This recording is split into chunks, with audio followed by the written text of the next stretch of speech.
পিয়ানোর 1200 watt. এটার problem customer হচ্ছে ফুল short. এখানে দেখো দেখা যাচ্ছে ক্যাপাসিটার বাস্ট হয়ে গেছে। এই ক্যাপাসিটার আমি একবার চেঞ্জ করেছিলাম, এটা অরিজিনালি ছিল কোম্পানির, নষ্ট হয়ে বাস্ট হয়ে গেছে। এটা ট্রান্সফর্মার একবার বাস্ট হয়ে গেছিলো, ট্রান্সফর্মার আমি বানিয়ে দিয়েছিলাম, তারপরে এতদিন ভালোই চললো। তো এটা খারাপ হচ্ছিল তখন, আর এখন এটা প্রবলেম হয়েছে। আর এটা ডায়োডগুলো শর্ট হয়ে গেছে।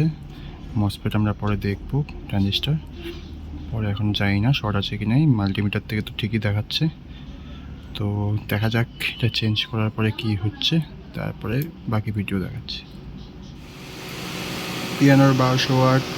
আগের ভিডিওতে আমি দেখিয়েছিলাম যে এখানে কন্ডেন্সারটি বাস্ট হয়ে গেছিলো, তো ওটা চেঞ্জ করতে হবে। তো এই যে আমার কাছে কন্ডেন্সার চলে এসেছে, অরিজিনাল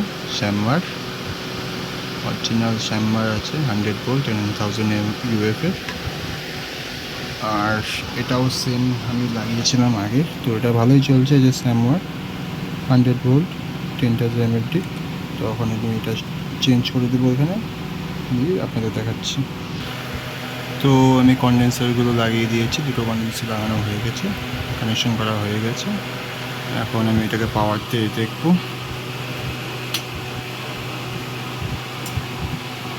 তো পাওয়ার অন, লাইট চলছে, সমস্যা নেই। স্পিকার আমি কানেক্ট করে রেখেছি আর লাগিয়েছি। তো মাস্টার ভলিউমটা তুলব, মাস্টার ভলিউম কিছুটা তুলে দিলাম। তো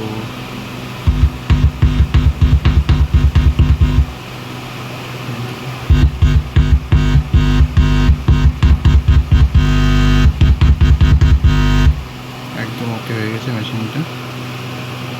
তো ধন্যবাদ আপনাদের দেখার জন্য।